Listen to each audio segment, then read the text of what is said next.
This really is a dinky little song. Oh, hey, it's almost the end of the year, and you know what that means. Everyone is thinking about their favorite music from 2023. But I made sure to evolve my music taste so it isn't just a list of rap music. Holy shit, that's a lot of music. So I took some of the albums I listened to this year and I rated them out of 10. Let's get into it.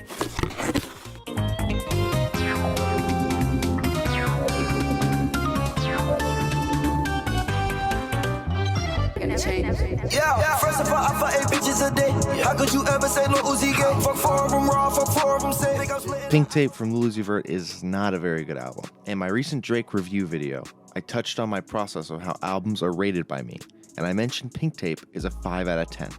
And that still stands true, but it's only cause there are 26 songs. It is still very nice to hear Uzi experimenting with their vocal cords and doing screamo screams and all these crazy vocal inflections and unique performances. Just Wanna Rock was one of the first songs released for this album as a single a year prior to its release, and it took over for a bit as a weird dance anthem for TikTok. And it was great. When the album dropped, the first 5 songs were immediately hits for me. The only ones that have tapered off have been A featuring Travis Scott, Crush 'Em and Amped, Flooded the Face and Suicide Doors are still amazing songs. The entire run of songs from X2 all the way to Endless Fashion I do not like. But then I hit 3 songs that I really love with Mama I'm Sorry, All Alone, and Nakamura. It's really annoying having to go through 4 to 5 songs you like, then 5 songs you don't, and then 3 songs you do, and then 4 songs you don't, and that's how the album's loop goes. My favorite tracks from this album were Flooded the Face, Fire Alarm, and Patience. My least favorite tracks were CS, The End, and Endless Fashion.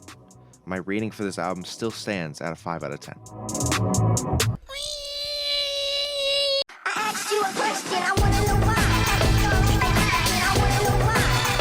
This year, I discovered TV Girl. I mostly want to touch on the 2016 album, Who Really Cares? Spotify recommended me this album, and I saw the album cover and it instantly hooked me. And I think this cover is genuinely amazing. It's one of my favorite album covers of all time now. And with the context of the album behind it, it feels a lot more intense and very explicit. I love the story of this album. On the track Taking What's Not Yours, he brings up the idea of leaving stuff at your former lover's apartment or house in hopes that you leave a lasting impression of them wanting you, but them not keeping it and probably throwing it out. Song About Me is him referring to this girl Maddie and discussing how he feels about her and how the relationship might have ended and how he's been talking crap behind her back. And even Maddie comes in later on the song to dispute this and completely dispel any rumors and anything he said. It's also interesting because this girl character Maddie is brought back in the track Loving Machine, but not as the singer, as a subject. He talks about her and makes her seem like a cold-hearted person who would throw any guy to the side following her becoming bored with them. On top of the album being so intriguing through its story standpoint, its musical standpoint of being hypnotic psychedelic pop is such a strong choice to really invoke these odd emotions of relatability. My favorite songs were all of them. There were no misses on this album for me personally. The album is easily a 9 out of 10 for me. I love the hypnotic synth pop, and all of the songs are so unique, and some of them have some insane samples on them.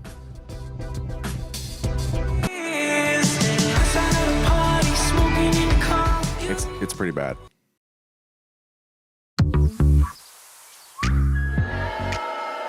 Okay, fine, I'll talk about it. Not for long. I want to talk about things that are good and well made and have some soul in it. Post Malone's Austin was the biggest disappointment this year. I listened to his 2022 project 12 Karat Toothache and I wasn't impressed there either. It felt like an under contract album that you just had to put out. When I saw the album cover for this album, it made me excited because it reminded me of Jackman from Jack Harlow, making me feel like I was going to get a better album than the one we got prior.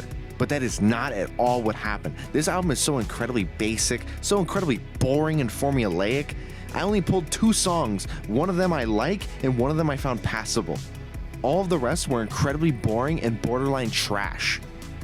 I hate that Post says on this album, record companies really trying to clone me, got these motherfuckers singing karaoke. Cause yeah, you're making literal schlock. It's so incredibly basic that anyone can replicate it. Now listen, I truly do love Post Malone. He's incredibly talented and I want him to make good stuff. I want to hear what he can do if he takes more than a year to make an album. 2 out of 10. Best tracks were Sign Me Up and Something Real. The worst was literally everything else, especially Socialite and Speedometer. You said you loved me just moments before, why'd you lie? Satellite can find her, no sympathy, ain't nothing for free. This is one of the most recommended albums in everyone's best of 2023 lists. So I decided why not see what all the hype was about. To my surprise, I enjoyed this album a whole lot more than I thought I would. Every song is so unique and has its own individual personality. To me, the album feels like a perfect summer vibe with the ability to pull any song out and play it, and it would fit the moment. Welcome to My Island is a great opener, also being the only song to really drive home the name of the album. I will say the song opens with this jarring chorus of haze and a very opera-esque yelling. And supposedly, this is supposed to emulate Caroline, quote-unquote, having an orgasm on a terracotta floor. I don't think I need to know that, but it sounds great on the song, so good for her, I guess. Instrumental-wise, it's a roller coaster ride, going from more drum and heavy hits to becoming more synth and dancey. The singing goes from more open and flowy into a very skeletal and robotic sound. It's great. Bunny is a Writer is a great song with an interesting message of being independent. On the song, Caroline says, I do a lot, which sometimes sounds like adieu, which just means goodbye. And the video helps with this idea of saying goodbye with her teleporting away from a minotaur constantly. Now, whether that's intentional or not on her end, I don't know, but I think it works pretty well. The song is pretty repetitive, so it may not be your favorite if you don't like repeating lyrics. Sunset is a Spanish-inspired song with a plucky, smooth guitar discussing how this lover or person is a radiant sunset, and she always finds herself back with this person seeing as he's the only one who accepts her or is able to help her when she needs it. Fly to You caught me off guard with the Grimes Dido feature. They all work incredibly well together and I love how it sounds. I highly recommend this album for anyone who wants to hear experimental indie pop and amazing singing from Caroline. Go watch her live performances and see her interviews. It's incredibly impressive how much control over her voice she has.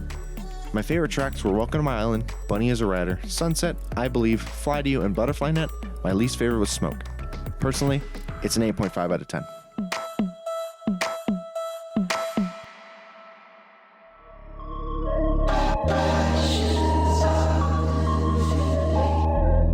Quadeca is a former rapper and YouTuber turned into a concept experimental artist who dropped this album about dying, the idea of passing over and haunting those you love.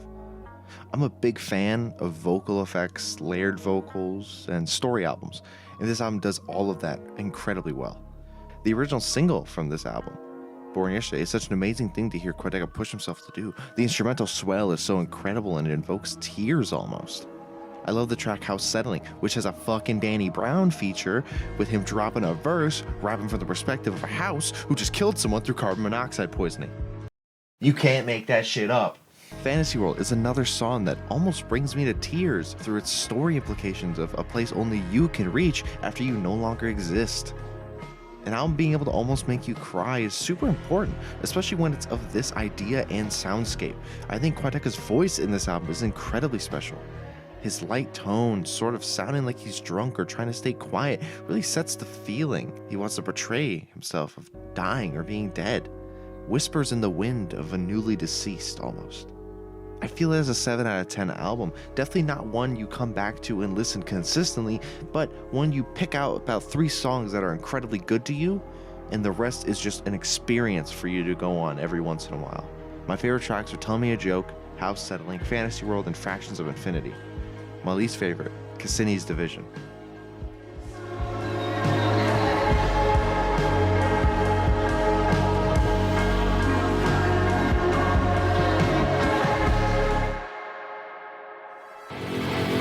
I'm disgusting, like kitty keys to keep it, I wouldn't trust me. Suck the blood up off the knife, you know I'm lusting. So this one was another unexpected release for me. Musician and TikTok funny person / comedian Vana surprised me last year with her single, You're Not the Only One. I love that song. It's an incredibly interesting story told from a perspective of finding your partner cheating and essentially having revenge sex with the person they were cheating with and flaunting that you always win in the end by taking that lover. So when I found out Vana would be dropping an EP, I got interested, and I hoped that she'd keep the vibe that she had on You're Not the Only One. And she fully delivered. The EP Die For Me is a grunge emo inspired alt rock collection of highly sexual and seductive and sometimes even gross songs. It's incredible to me. Never in my life would I have ever thought this would be the album that would highlight my year. The title track sets the tone for the record, a calming, almost bedtime serenade. It describes a relationship with this person, and Vana doesn't want material objects or anything like that. Like the title of the song and what she says, Die For Me. Disgusting is my biggest highlight. It comes with those same grungy emo tones, heavy bass, sexual feeling lyricism. This song covers the evil, or I should say disgusting things, Vana is doing to this person who one can only assume is in the hospital. Saying things like how she slipped the nurse a $100 bill to poison the IV, and how she's the reason the victim or lover is alive. The album stays strongly ambiguous toward what kind of relationship is happening between Vana and the quote-unquote victim or multiple victims. No one knows other than her. This album is definitely not for everyone, but I've learned it is for me. My favorite tracks were Pretty Boy, Disgusting, Nosebleed, Spit, and Pretty Boy Acoustic. My least favorite was Die For Me. I originally gave this EP an 8 out of 10, and I am sticking to that score. Hey, are you from Mississippi? Because you're the only Mrs. Piss-Side Sippy.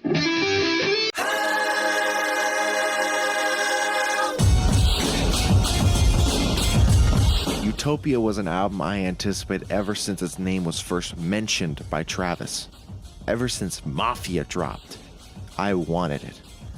But Travis had the Astroworld incident happen, and he took a break from music, and all mentions of the album died off at that point. Until this year. The first single for Utopia came out, and I'm going to be honest with you, I hated it. K-pop is not a very good song. But I kept high hopes that Travis would deliver on an at least passable album. He delivered more than a passable album. This shit's pretty damn good, but it does have flaws. This album opens strong with Hyena, an amazing opening track that could even rival Stargazing or Pornography. Every song that follows is pretty good. Thank God isn't my cup of tea personally, but I remember liking it initially. Modern Jam is amazing, especially with that teaser touchdown feature. My Eyes is the song I hear the most about now after release, and I will say, as much as I like the song, I enjoy the second half vastly more than the first. I'm not a huge fan of God's Country. I like Sirens a lot. I just think Drake's outro is really corny on it.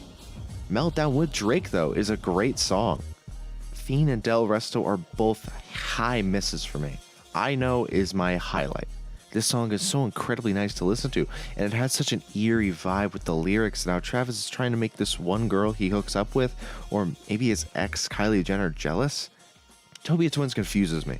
To my understanding, NBA Youngboy isn't a hard rapper to reach or work with, especially when you're Travis Scott. I mean, hell, Lil Nas X got a song with him. Don't get me wrong, Rob 49 did fine, but Youngboy could have done better.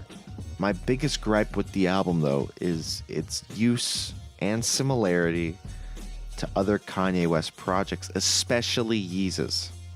Circus Maximus gets thrown around as this amazing song, and it's so good, and blah, blah, blah, but I can't get behind it as hard as everyone else does because it just makes me want to go listen to Yeezus instead, and specifically Black Skinhead. Especially listening with the knowledge that Kanye gave him unused beats, I really would just rather listen to Kanye's albums. My favorite tracks were Hyena, Modern Jam, My Eyes, I Know, Parasail, Until Further Notice. My least favorite tracks were K-Pop, Fiend, and Del Resto. Overall, Utopia has tapered off of the original 8 out of 10 rating I gave it. It's now closer to a 7 out of 10. She was a fairy. You should be my bitch. I could be your nigga. Come and get this drunk dick. Fuck you up the nickel. Some of you are going, actually, Sorcerer, Call Me If You Get Lost came out in 2021. And to that I say, I know. I listened to Tyler and I know when his albums came out. I'm only focusing on the new tracks, not the entire album. Think of this as more of a 7-track EP I'm talking about. All of the songs on this album are great. Stuntman has a great Vince Stable feature with him and Tyler going back and forth about how to really flex your wealth and do it right. What a Day is sort of the opposite or contrast to Stuntman, with him flexing his work ethic and mentality rather than his wealth and car collection. Wharf Talk has an amazing instrumental and an amazing long-awaited feature from A$AP Rocky. Dogtooth is one of the best songs, especially with its references to other forms of Tyler media, like his show Loiter Squad with the statement of "that's a lot of necklace," being a reference to Earl Sweatshirt's bit with the candy necklace. Like his mention of "if you don't know my daughter's name, then we ain't really dogs," seeming to be like a reference to his iconic video of him with his daughter from Mexico named Esmeralda. Heaven to me is a great look at the past, present, and future Tyler creates, saying his idea of heaven and the listeners should be unique to themselves, and it shouldn't stay constant. His past heaven was him and his friends, Odd Future, and just fucking around, whereas his future heaven is him and his newly made family, Lakeside, teaching his son to ride a bike. Heaven changes and manipulates, and you should manifest and work toward your next heaven constantly, is how I see this song. Sorry Not Sorry is easily the best song in this expansion, and one of Tyler's best songs, period. The video to go along helps with the context, but the idea of current him killing and moving on from prior selves and telling everyone that, yeah, that was me, but not me now. It's a great message for any artist that's stuck reliving past memories or being brought up as that one guy that did this. My highlights were all of the tracks, except Boyfriend Girlfriend, only because I don't go back to it as often as everything else. 9 out of 10 for both the album and the expansion. You should be my boyfriend, girlfriend. To reach the sunshine. Lil Yachty's Let's Start Here is a welcome surprise that I genuinely love. Yachty making a psychedelic rock album would have never been on my list for life, but he does amazing with this genre. I have so many words for this album and the songs, but let's start with it's amazing. I think the spoken word from Yachty on Failure is how he sees his career. He's gotten a lot of shit for being a part of the quote-unquote bad era of SoundCloud rap, but for him it doesn't mean failure or defeat, it just means do better, push harder, try to top what you've done. The way this album starts with the Black Seminole, it's an escalating synth into a shift to a 70s vibe, and it's so welcoming. And at that point, you think that's how the album's going to be. It's going to be a 70s vibe. You're going to be one tone the whole time. But then it gets cut through later when Yachty decides to put on pop with The Ride. And then again when he shifts into disco dance tones on Drive Me Crazy. The album consistently shifts and changes, and I especially love all the hidden features on this album. Tizo Touchdown on The Ride, Fushi on Pretty, Daniel Caesar on Reach the Sunshine, Diana Gordon on I've Officially Lost Vision, and Drive Me Crazy. They're all major highlights for me.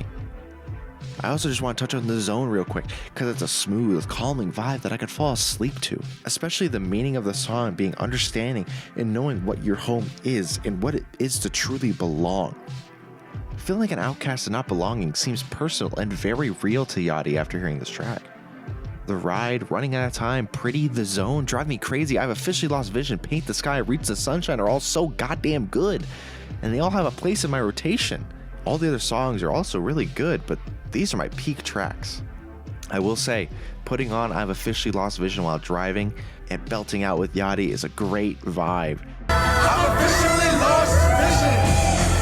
I've been sent to a mental prison. All in all, I have no words left for this album. It's an easy 9 out of 10 for me, and I want to thank my buddy Mikey for telling me to listen to this album, because it's genuinely great.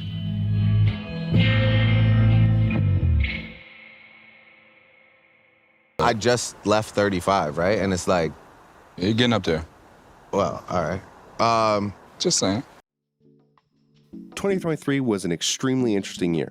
All the music I did listen to was pretty good, minus those few exceptions. Here's the rest of the music I listened to this year that I didn't talk about with their scores. In the description, they're also... Oh, what the fuck? What the fuck? Move. Jesus! Oh my god. Oh, Jesus. Okay. In the description, there will be links to all the albums I mentioned in this video, as well as all of the social media of the artists. Either way, if you enjoyed this video, please like, subscribe, comment an album you enjoyed in 2023. Be sure to follow my Twitch, link is in the description in the pinned comment. We do music reactions and gaming content. Have a great day, listen to music, and live your life.